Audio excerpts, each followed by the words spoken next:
Skipper!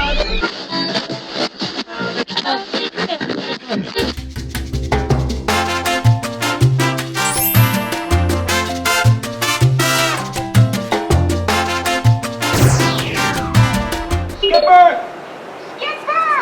Anybody? Anybody? A jungle boy! It is a boy. It's a jungle boy. Well, maybe he went back to where he used to live to get a few things. Well, would he have a formal loincloth?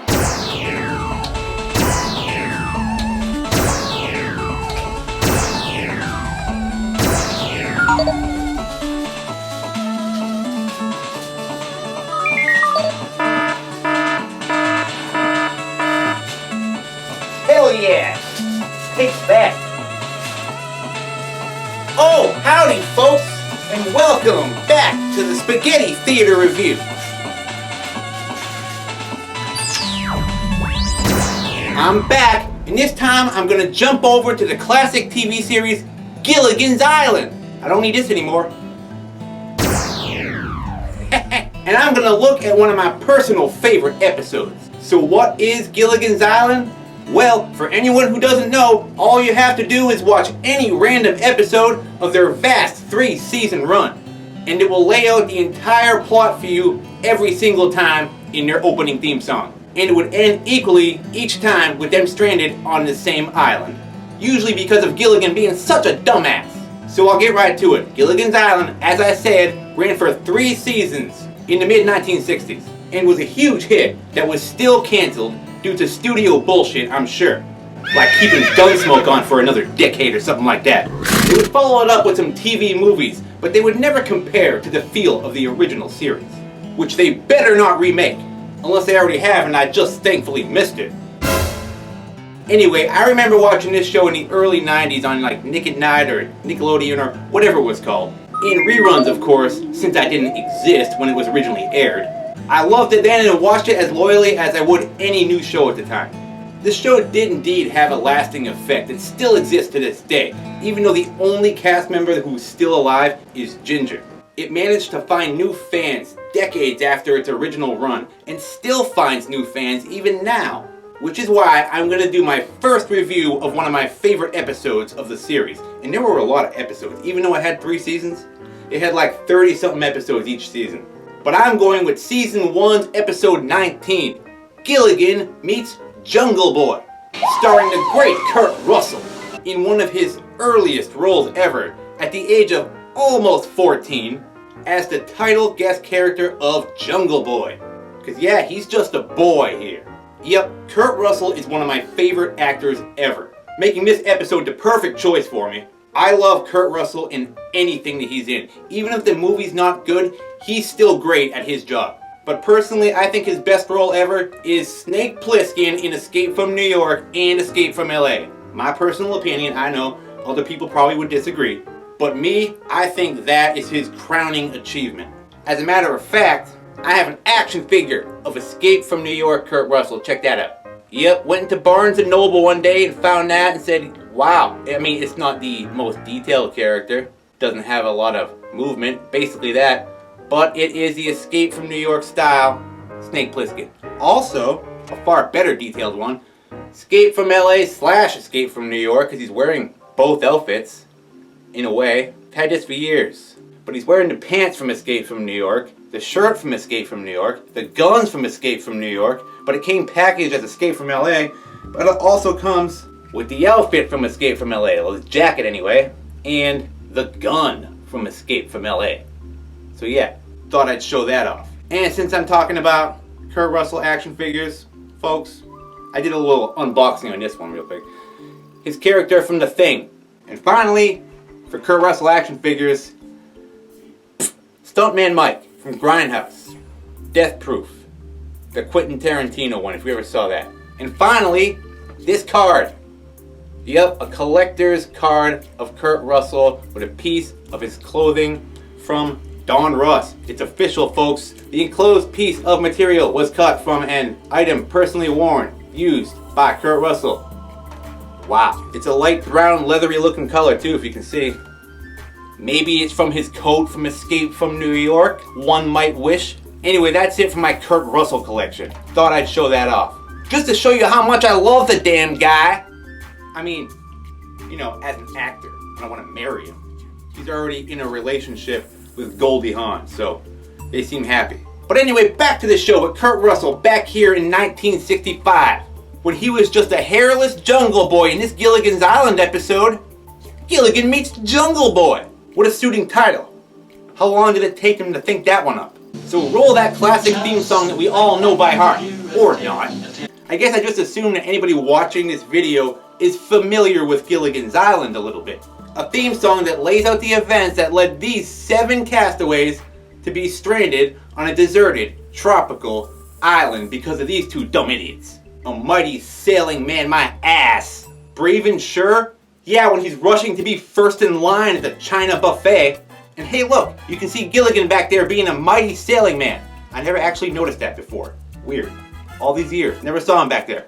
And I know Jerry Seinfeld said it before, but seriously, a 3-hour tour? A 3-hour tour? What can the Pacific Ocean possibly have to offer that's entertaining enough to fill a 3-hour time slot? Seriously. I get pissed when a Pirates of the Caribbean movie goes over 2 hours. And they do a lot, believe me.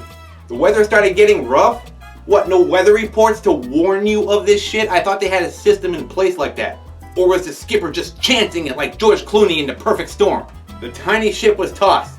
Looks more like 2 bumbling idiots trying to hang on for dear life. Courage. Fearless crew. From this shot, I don't get that idea.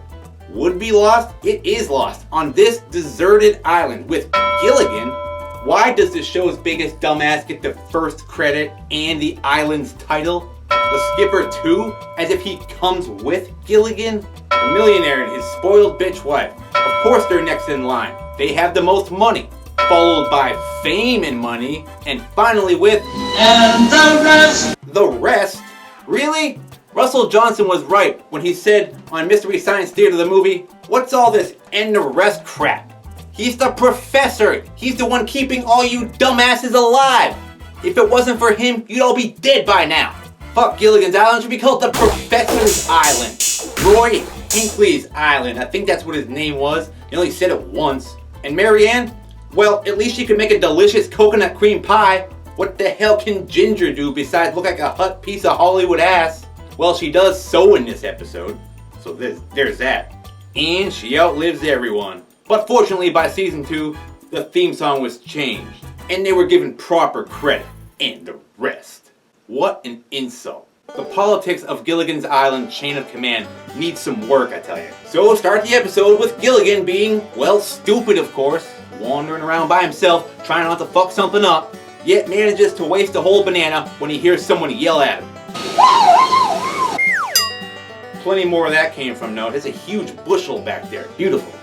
I just want to eat one of them. He then tracks down the source of that yell to see that it's just 14-year-old Kurt Russell, wearing nothing but a loincloth.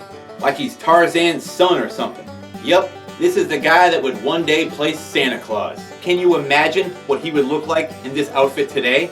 In 2023?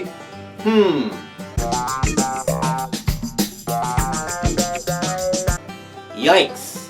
It's called getting old, folks. It happens to us all. Hopefully, I guess. So Jungle Boy Kurt Russell doesn't stick around for long and swings away on a vine, just like Tarzan. Gilligan tries to follow him, only his vine swinging skills are not as good as Jungle Boy Kurt Russell's are. And he messes it all up, naturally. He's Gilligan. He's an idiot. They established this a lot over the course of the show. Gilligan's sort of dumb a lot of the time. So cut to the professor, the hero of the show. The man who should be president of this island is getting exercise while the fat lazy ass skipper is laying back sipping a drink, enjoying the fans breeze. That's when Gilligan comes running in with this Jungle Boy story, which of course no one believes, because Gilligan is known for being a completely full of shit dumbass. So Gilligan then takes the skipper to the spot where he saw Jungle Boy to see if he returns, which he does, only he ducks away each time the skipper tries to spot him, making Gilligan look even stupider, which isn't too hard. The skipper even looks for him in this tree when... Wah! Boy, do I have egg on my face. At least now you can make some scramby eggs, you fat goofy bastard. So cut to later when a distraught Gilligan mopes around because no one believes his Jungle Boy story, when the very same character swings on in. Gilligan then grabs him and then he yells for anyone to come check this shit out. I caught myself a Kurt Russell. And since no one shows up, of course, Gilligan tries to convince little pint-sized Snake Plissken here to come back to his camp with him. Only Jungle Boy is more interested in playing. So Gilligan agrees to go vine swinging with him. When we get this shot, oh please, of a fully grown man swinging from a vine that's supposed to be Kurt Russell. Are you serious? Ha ha ha! That was pretty bad, if not the most obvious stuntman I have ever spotted. Didn't even try to hide that shit. It's supposed to be Kurt Russell. Even when he was that age, I still looks nothing like him. Only no stuntman for Gilligan though.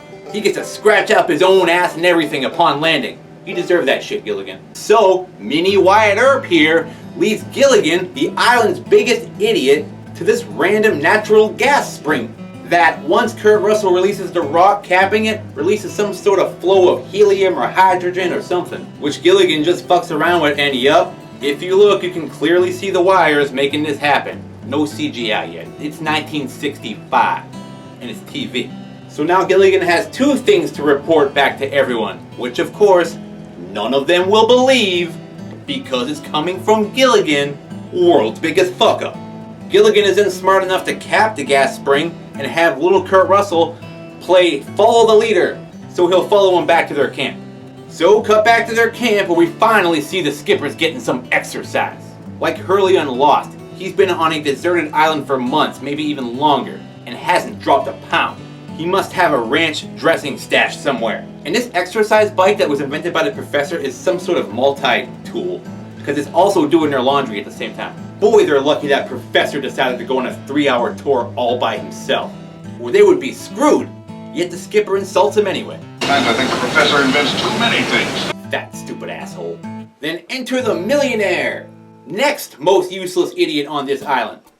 Jim Backus, the voice of Mr. Magoo himself. Sir, are you suggesting that I stoop to manual labor? Or the mayor from Pete's Dragon if you prefer. I prefer that. He's also a variant of my own grandfather, old Pepe. So as these two argue about work duties, Gilligan chimes in to tell him his story about Jungle Boy and the gas spring that he found. Thinking this is all a bunch of shit from Gilligan, the skipper blows off his story about this phantom Jungle Boy who doesn't wear tennis shoes or use computers. Wink wink, the Kurt Russell reference. Look it up. That is until Mr. Howell and Mary Ann see him. A Jungle Boy! Finally verifying to the skipper that Gilligan wasn't full of shit after all. Just stupid. As he looks over at the boy who would one day be Cash in Tango and Cash. The skipper is about to grab him too and... Come on, Gilligan, let's grab him! Yeah, that's the skipper's first response when he sees a half-naked boy in the jungle. Grab him! Grab him. Huh. Perv. Gilligan then points out this boy's agility and ability to turn into a fully grown man when swinging from vines. Mr. Howell tries to be all firm and douchey to lower him out. Come here, boy, that's an order! But it's Mary Ann's hotness that finally wins him over. Durhay, he's never seen a woman before and she's not even wearing any pants. So they all try communicating with him, only to see that he doesn't speak any English, or any language at all. Ginger and Mary Ann try to find out his name, and even give him a makeover, only it doesn't take. Who has been cutting his hair anyway? Shouldn't it be longer if he's been out in the jungle for 14 years? The boy, Jungle Boy, whatever? Who cares? Not important. Lovey even tries to teach him good table manners, only he eats the fork instead. Yeah, yummy yummy. I wonder how that's gonna digest. Mr. Howell's even forced to give up his treasured teddy bear so Jungle Boy can have a good night's sleep, I guess, in a tree. So cut to the next morning as Gilligan shows everyone that gas spring from earlier. That's when the professor discovers that it is helium. Because of its buoyant qualities, I would say that it's either hydrogen or helium. Which of course means Mr. Howell's first thoughts are of money. Howell's Helium and Hydrogen Corporation. As Gilligan once again just plays around with this shit, he's definitely gonna fuck all this up for them. As the professor suggests that they build a hot air balloon out of raincoats, and bamboo and rope and rubber from a rubber tree plant to seal the holes and, science! I'm not sure how accurate any of the science on Gilligan's Island is, but we have no time to verify that right now, so Science! We're going to use that gas to inflate a balloon and float one of us to civilization. And we can just use this helium to escape the island. That's simple. MacGyver did it, decades later. All by himself. Probably saw this episode of Gilligan's Island. It's a good idea though, Professor, but again, I'm sure Gilligan will find a way to screw it all up for everyone. Professor, there's a place for a man like you in my organization. I'll take my hat off to you. So cut to Ginger and Marianne as they rave about how awesome the Professor is. The professor's a genius. A few hours ago, this contraction was a washing machine. And now it's a sewing machine. Damn straight, ladies. You better be kissing his hairy beanbag for keeping you all alive. If you're into that sort of thing, he would be the more desirable bachelor on the island, wouldn't he? That's when Gilligan shows up with a bunch of raincoats that they intend to use to build this hot air balloon. So flip, we cut to the balloon, which is pretty much already done. And after no montage scene, as Thurston Howell works in the basket section. Wow, that's the most work he's done in his life. That's when Gilligan the idiot gets himself stuck inside the balloon when he goes after his hat. Okay, you really need that thing, man. And instead of suffocating to death, since that balloon's filled with helium, not air, like we all hope, he just floats away like a dumbass. And again, we can clearly see the wires making this all happen again. Oh well, it happens. We forgive you, Gilligan's Island, even with that dumb idiot music and all. God, I hate this guy. He's gonna fuck this up. So the Professor and the Skipper are forced to rescue this moron as Mr. Howell starts Mr. Magooing. Oh, by George, that boy. And Kurt Russell watches on with amusement thinking, man, I can't wait to grow up, move to the Arctic, and ruin a perfectly good computer by dumping booze into it just because it wasn't wearing tennis shoes. Hey-o! But for now, we get to watch Gilligan float around like a doofus because he's filled with helium now. Cause that's how helium works on Gilligan's Island. Stupidly. Fuck you, science! Gilligan tries to have fun with this too and looks so utterly stupid that they immediately pull him down and squeeze the helium out of him. There, he's fine now. No high-pitched voice though like one would think. You know, helium. Hey, usually you talk like this when you have helium inside you. That would have been funny for Gilligan, right? Something stupider? Or was that just going too far, maybe? I thought we agreed to use logic. Logic? You're in the wrong place, buddy. Ain't no logic here, never was. So now they're all arguing about who's gonna pilot this one-man balloon. Obviously it should be the Professor, but they're gonna argue anyway. Unless it's dangerous. If it's dangerous, send Gilligan. He's probably the lightest too. But I know the president of 5 major airlines. Sure, Mr. Howell. Simply knowing the presidents of 5 major airlines doesn't necessarily qualify you for this. No bubbly, no movies, executives count me out. Sit down then, idiot. In-flight movie. Think this is. But in the end, they go with the old-fashioned let's draw straws technique. And boom! The skipper wins! I won! Oh please, Grumby. That balloon will never carry that massive gut of yours. You are a balloon, like Frisbee. But they decide to go with this anyway, and everyone starts giving the skipper requests on what to do once he's rescued. If you land in London, mention my name to the royal family. London? I think you're a ways off from there, Mr. Howell. I think I'm just as stupid as Gilligan and Mr. Howell. But no time for that, because it's time to release this bitch, and yup, it breaks because the skipper is way too fat for it. Ha! Sorry, Skip. Get back in that exercise bike, you sad excuse for a skipper, you. I love it, how they could just make fat jokes back then. The balloon almost even leaves without him. He has to grab it. They're like, fat chance, fatty. So fast forward back to camp where we get a good look at the new outfit that they put Jungle Boy in. No more loincloth shit. Fancy, nice neckerchief or ascot, whatever the hell that thing is. Where'd they get that? The Mr. Howell collection? The Professor then goes on a science rant that all basically ends with the only solution to the balloon problem is to send it on its way with Jungle Boy aboard with a note pinned to him, since he's the only one light enough for it to carry, and the balloon can apparently guide itself on wind currents or some shit. And the jet stream which goes directly to Hawaii. I don't know, who cares? It can carry 20 pounds of provisions or 90 pounds of human cargo with complete safety. He'll be completely safe. And we can put a note in his pocket explaining our situation. 90-pound Kurt Russell. I bet he's a lot heavier now. Again, it's called getting old, folks. Deal. He's actually not that bad for a guy in his 70s. Now, it may be dangerous to send an unattended Jungle Boy off in a balloon, a good point that they address, only it seems to be their only choice, until Gilligan, the capital dumbass himself, makes the best point of all. I don't see why anybody should go up in that balloon. All you do is put a rescue note in it and let it go by itself. Of course, just send off the balloon with just a note in it and no person. So simple, I'm surprised no one thought of it in the first place before this idiot. So shit, way to go, Gilligan. For once, you did something right and made everyone else look stupid, for a change. Only Kurt Russell has other plans and just decides to take off in the balloon all by himself. No note or anything. Why? I don't know. He's a crazy Jungle Boy. He decided this was the best thing for him to do next. And escapes the island. Hey, wait a minute. Kurt Russell escaping from an island? Weird. It's like some sort of childlike Snake Plissken preparing for his future. Shit.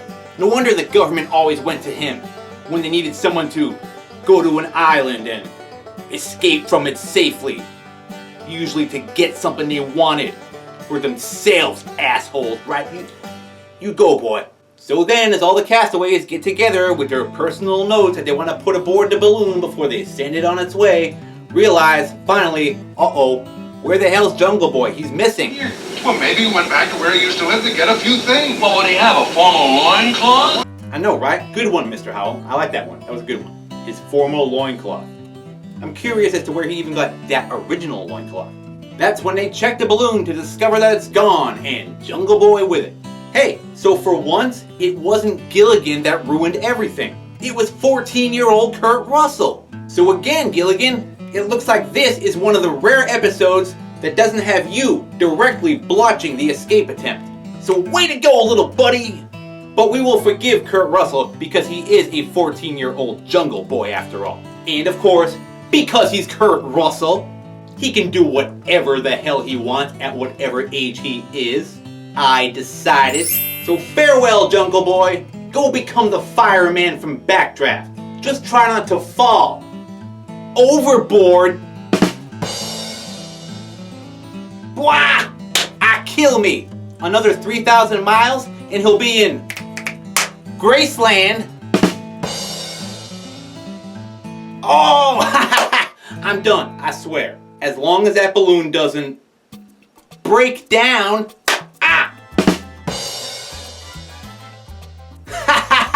Okay, seriously, that's it. I'm sure the balloon will be fine. Unless it lands in Little China. Then he'll be in big trouble. Snap! Again!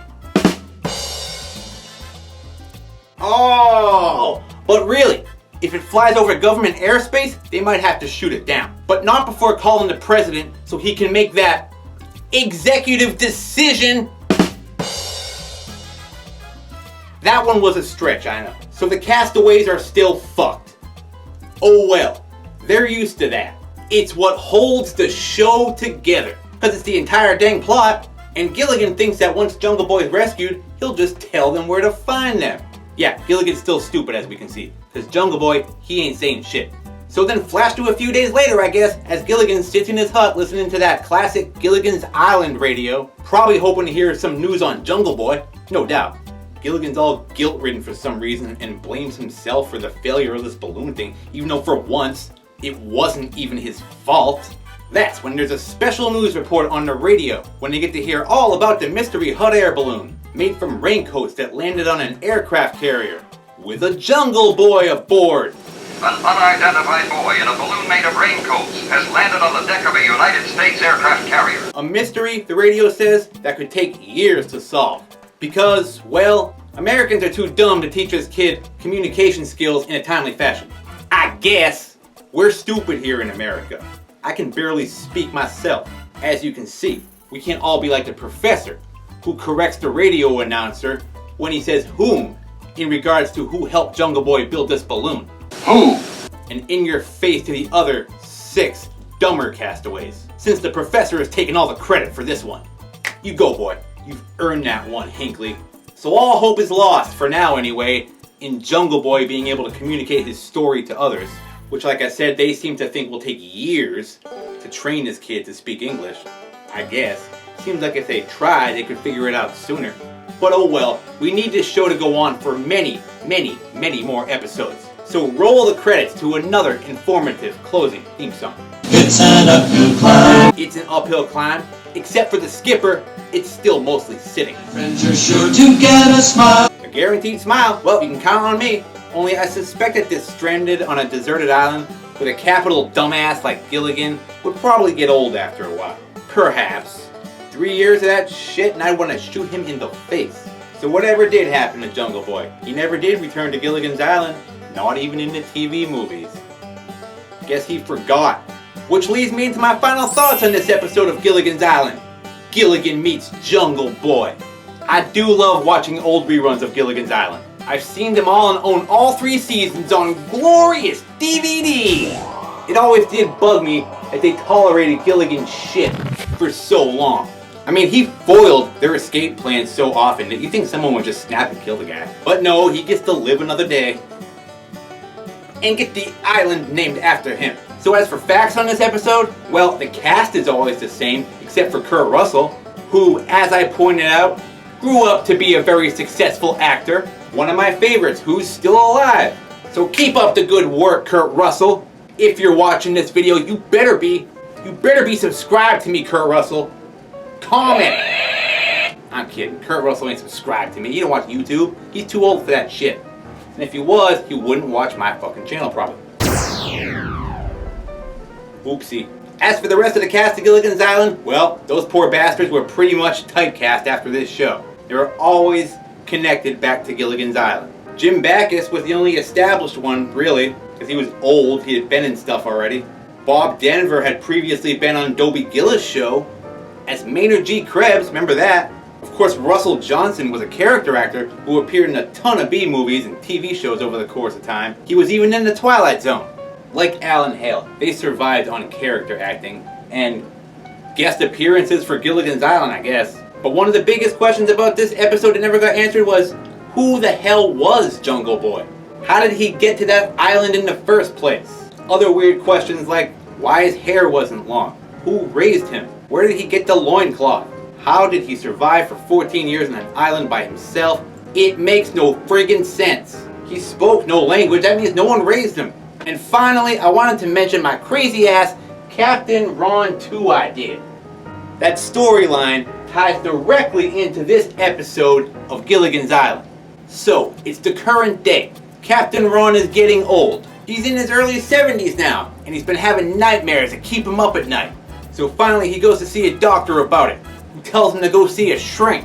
The shrink gets him to open up about his nightmares, which stem all the way back to his childhood, which apparently he's blocked out a lot of. His childhood memories can only go back to when he was 14 years old, and found floating in a makeshift hot air balloon by an aircraft carrier in the middle of the Pacific Ocean, where of course he could speak absolutely no language. So as the years went on, he was educated, only by the time he had grown up, his memories of the experience had faded, and simply moved on with his life and became a sea captain naturally. So back to the present day, and now he finally remembers his experiences on the island with the castaways, and decides to go on one last adventure before he gets too old to captain a boat. Perhaps he gets Martin Short to go along. Maybe Martin Short can be his shrink. He switched careers, who the hell knows? He can do what you want, it's a movie. They're gonna go on a final adventure to find Gilligan's Island. And, spoiler alert, it ends with them finding Gilligan's Island, only everyone's dead except for Ginger. The end. Cool movie idea, huh? Think Kurt Russell would do it? I'd watch it. Greenlight it, Hollywood. Captain Ron 2. Origins. Right? And with that, I'll end my look at Gilligan's Island Season 1 episode, Gilligan Meets Jungle Boy. The one with Kurt Russell, which is one good reason to watch it. So thanks again to all my subscribers and all those nice comments I keep getting. I'll keep making these reviews if people keep enjoying them, even if it's a small handful of people. I enjoy it, it's fun, and somebody likes it. I'll keep up with The Twilight Zone, Alfred Hitchcock, even Tales from the Crypt, and other ones. I watched a lot of TV growing up. Like this is just a small taste of my vast DVD collection. I believe in physical media. Adios for now, folks. I'll see you at the theater.